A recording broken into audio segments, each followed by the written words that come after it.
Okay, so hello everybody. Probably now I met all of you in person. Many of you have known for many years, and thank you for the opportunity. As you can see, I'm representing Resources for Leisure Assets, and you don't often see advisory companies with a position of Director of Industry Intelligence, but that's me. Because we operate literally in all spectrum of hospitality as well as healthcare, and we have so many different aspects of industry globally as well as culturally that we created this position, since every project requires a very different set of market information, and not just market information, we call it intelligence, because that really is intelligence to understand who is who and what's different with a spa hotel and a hotel spa. And so on, and what's a longevity center, and so on and so on. So that's my job, is to look at the market and try to be smart. Very quickly, we agreed with the guys that I do a very different approach. After the information of Ingo, I do a little bit of different introduction of various interesting and I suppose rather useful alternatives for you in this field. But anywhere you look at, and apart from a spelling mistake there, and sorry about that, at least you spot it, so you're involved. It's engagement test. Do you spot the mistake? Anyway, look at the facilities, whatever you're working with or for, what exactly that is. Most of the problems that we see, and Mike already mentioned a couple of them, that many of the operators as well as owners try to mix all of this preferably and hoping that it will have a lovely amalgam of work, and finally it's not, or it doesn't do it. And I tell you, in the afternoon you will see some data when they really have an issue with visitors, what they perceive as a product and what the management suggests what that product is. So try to identify what that is. And the IB thing as well is just the redistribution of what these facilities are and what they offer. I often miss the fun part, the fun element of these places. You know, spas never fun. You know, they are temples, you have to be quiet, you're whispering, you kind of try to find your way, especially when you have thermal experience, thermal places. Most visitors, especially foreigners, have absolutely no idea what to do and what that is. Especially if the water is smelly and not transparent. You know, kind of yellowish, brownish, murky thing. Guests have an issue with that because they don't know. You don't know what's in it, what's living in there. And of course, you tell it. Well, you will still feel that smell for hours after you've been in it. So, all right, okay, that sounds a bit scary. Especially ladies with long hair, they always have a problem with the smell. You know, this kind of management issue with waters, especially some countries the waters are very clean and no smell. Some other countries really heavy and really strong smell. So it's always a critical issue here. And also wanted to mention, just really reflecting what some of you already mentioned, hot springs or thermal or whatever you want to call it is a great avenue for democratization of any kind of wellness benefit. And I'm very careful of this wellness thing because everything is wellness. I bought wellness towels. And I can buy wellness eggs. So forget it. In 2 years' time, no one will use wellness because it's just expired. It's a little bit dead. But never mind. It's over-exaggerated. So democratization, because people have access to it, especially in Eastern Europe. I'm living in Budapest, but our offices are in Sonoma, in Vienna, in Dubai. We have, have a great experience of how that goes, and this is an access to an average person to a hot spring place.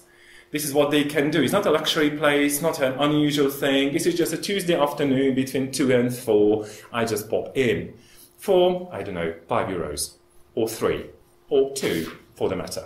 So that's a completely different story, and I really don't believe any of what the Wellness Institute is saying about the hot spring industry, not a word, because they don't understand that half of the world is using this as a social policy, healthcare product, not a luxury facility. So the exploration of all those numbers into Eastern European situations is a complete misunderstanding of the world, complete misunderstanding of the world. You cannot extrapolate hotel revenues, which have lovely luxury hot spring facilities, to a hot spring bath which has no accommodation whatsoever, but a very medical, government-funded place. You just can't put it under the same umbrella, and all those numbers are just fictional. So I really, really don't agree with that. This is fact. We did work with the Hungarian Bath Association. These are the actual facts, what they do. And if you look at what the Wellness Institute published for Hungary, it's a joke. And the whole association Hungary was horrified by the numbers, what the study showed, because it's nothing to do with reality, and no one contacted them, no one talked to them. You know, why? Why should they?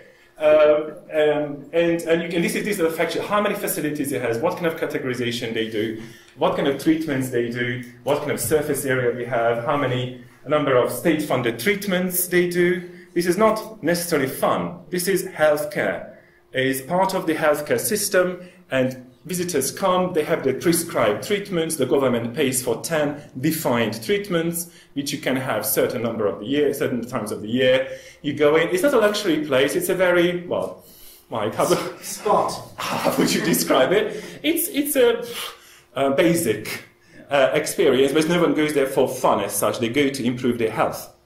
And that's a completely different story, and you can see that we have just only 15 of them are really attracting foreign guests. Most of them are for the local communities, for the regional catchment. That's what they do. Yes, they have some local, domestic guests, no problem, no question. Some of them are historic.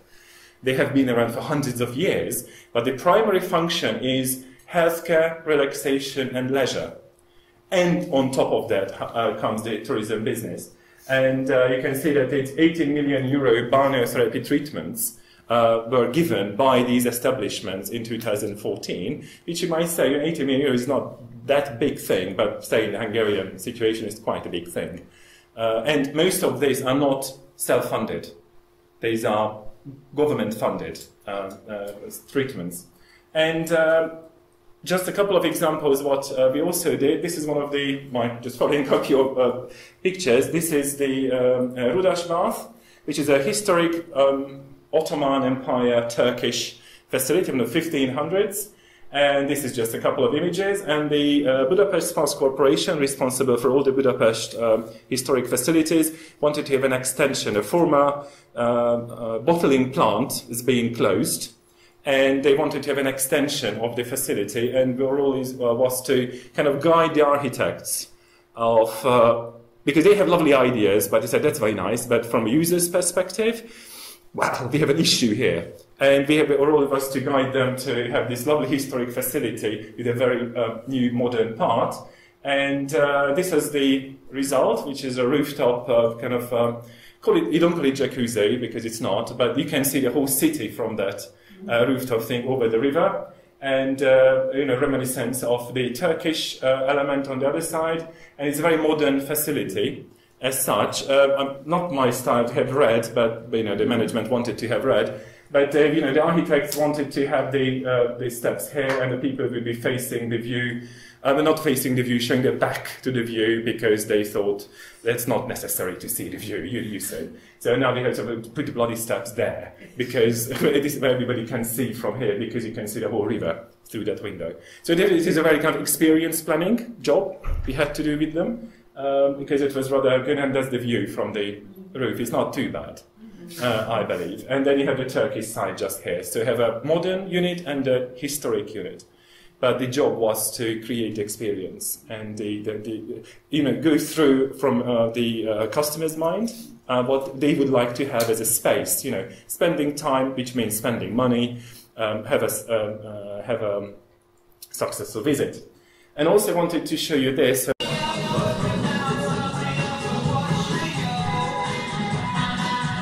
There's a staging that you can see from Mike's.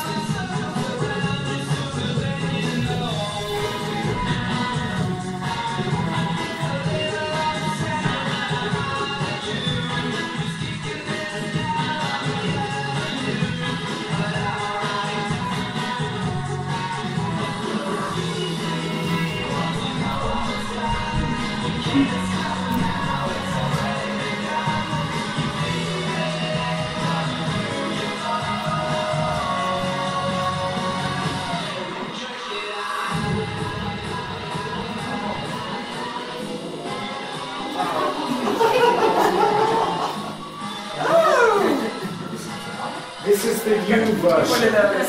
It's called the Mankini, just if you wondered. Mankini. Yeah. This is the uncensored version. I have the uncensored version. It's not the uncensored. We want it. That's what you'll be wearing tonight. Yes, but I won't be here, so you won't see it. Anyway, I absolutely love these computers. Okay, this is a little example how the Budapest Fast Corporation wanted to introduce the product into a completely different clientele. They open on Friday evenings, and 99.9% of the guests are foreigners. Most of them coming just for the day. So they attract, historic environment, having just, it's some hot water, a historic building, and it's a massive party. It has now 2 different places. Again, many people argue that is this a good way or not a good way, because it was built for healthcare and relaxation. Now it's a party venue. So it's your call, if you like it or you don't like it. Obviously, you do it in Bad Orb as well, you do it in Stuttgart, wherever, these kind of evenings. But this in particular case, having plastic glasses in the water and cans and all the rest of it, whatever, you decide. But this certainly is a very successful business as such. Also wanted to give you a very quick overview of this one. We worked with the municipality, and that's something very different, but relates to Ingo's thing as a destination, not a property, but a destination thing. This place, it's the medical water lake in Hungary, and we call it resort medicine. I don't know how many are familiar with that terminology, resort medicine. And the place is doing nothing else but this, literally. The whole village, city, call it village? Not call it village, city. Town. Mr. Mayor would be pleased to hear that I call it a village. A town does nothing else, just that. Danubius has properties and various other Venice operators. But if you look at it, and of course it won't show again. What? I guess.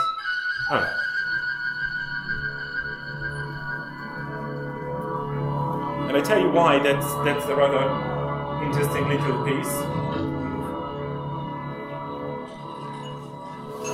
So it's a natural medical hot spring lake. The only other one in New Zealand, but it's too hot. This one is not, it's 34.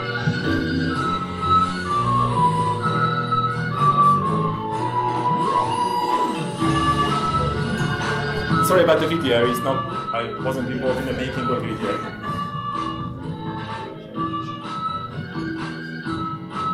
It's a bit Eastern, Mike, would you say it? It's a historic facility with medical as well as leisure components. And the whole city lives on that. All of it. The whole town lives on it. So what you do is go to that lake and float. And of course you have some barotherapy, hydrotherapy treatments on the side. How far out of Budapest? 2 hours. It's halfway between Vienna and Budapest. So it's public access as well? Oh yes. That is. You know the wave bars? All of you? Wave bars? That's apparently Hungarian invention to extend the joints. So you're hanging off and extra weight accordingly to your actual condition or weight, it just extends the joints.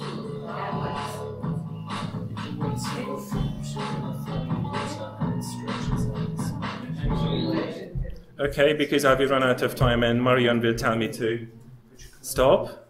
Anyway, just a little understanding of what the lake does. It's a rather significant thing as a destination development. And what we did for them was to, they have 1.1 million guest nights, which you might say, well, it's not that big thing. However, what's important is they have the economic multiplier of 1.89. I don't know how many of you understand what that means. So it's quite high. So municipality wanted to know what's the real impact. I know how many guest nights I have, but in general, in total, what's the economic impact of having this? because they wanted to, with government, and that's what probably sometimes you need to have as well, and the government involvement, as you mentioned. You have to have a kind of multiplier study that, guys, this is really long stay, a lot of extra payments, and what we do, we also operate a hotel benchmark service, and we always look at the TREFPAR figure, not the REFPAR figure. Are you okay? Everybody's okay with the TREFPAR story? The TREFPAR is the total revenue per available room. The REFPAR is just the revenue per available room, and the difference is here 50%. So the TREFPAR is 50% higher than the REFPAR, which means that the health-related services adding 50% on the hotel revenue, on just the spend of the rooms. What's the average length of stay? It's around a week because of the wide range of guests. Of course, if you have a traditional cure, it's 2-3 weeks. And also, we know that it's a town of 4,600 people, but this whole activity generates over 2,400 jobs. So if we have more discussion, then we only have 4 minutes. Yes. Altogether, we have only 4 minutes. Yeah, fine. That's okay. And another little example which you might like, this is a cave bath. It's a natural cave, which is now being extended heavily, so carved some other tunnels, but originally it's a natural cave bath, not like the Bedouin. It's a very large place. You can easily get lost in it, and it has the natural hot springs in it. So that's part of the excitement. And the last thing I wanted to show you is one project that we do, and it's an outdoor one. It's not an aqua park, just want to define, it's not an aqua park. The facility has an indoor thermal facility already, but they will now have an outdoor one, and it's all themed according to guest types and guest demands. So you can see the senior one, which is the good old sitting in hot spring pools. We have the lounge one for the want to show the latest breasts and all the rest of it, that sort of crowd as well. And of course, with the family unit, so it's all separated. Just the layout of the place, we will have tree houses as well, which you don't necessarily have in places like this, but we will have tree houses. Where is it? In Debrecen. Oh. But the others don't. But this is the approved plan. For the place. It's rather exciting in 2 levels, and what we're really excited about is this is the visualization. Where is it? It's in Hungary. And we will have these individual units of hanging off from the wall, and you can rent them. An individual, social consumption thing, again, responding to the social consumption in small units sort of thing. Obviously, we won't have that much water because it's not good, it's just the high-tech. But it will have really like, Star Wars, the Parliament thing and the Star Wars thing, that's exactly how it looks like, this kind of unit. Good. Don't forget, all these lovely stuff you're doing will be nothing without education. And you don't find any programs, really, literally any programs. Mike already is working with us on the master program of Thermal Spine Resort Management. And I'm also happy to announce that we will have an executive MBA of Thermal Spine Resort Management. And I'm very happy to talk to you how you can get involved in that one, because I think industry very much needs that. And of course, we work with materials because the industry doesn't know and academia doesn't know what you are doing. So we do a lot of writing of papers and books and chapters and all the rest of it, such as the putting thermal back into medical tourism, and it's one of the latest publication. And you will see a lot in the one which comes out in 2 weeks, and also a massive chapter on this one which will be published very soon by the World Tourism Organization, which we wrote. So, thank you, and sorry for the 2 minutes.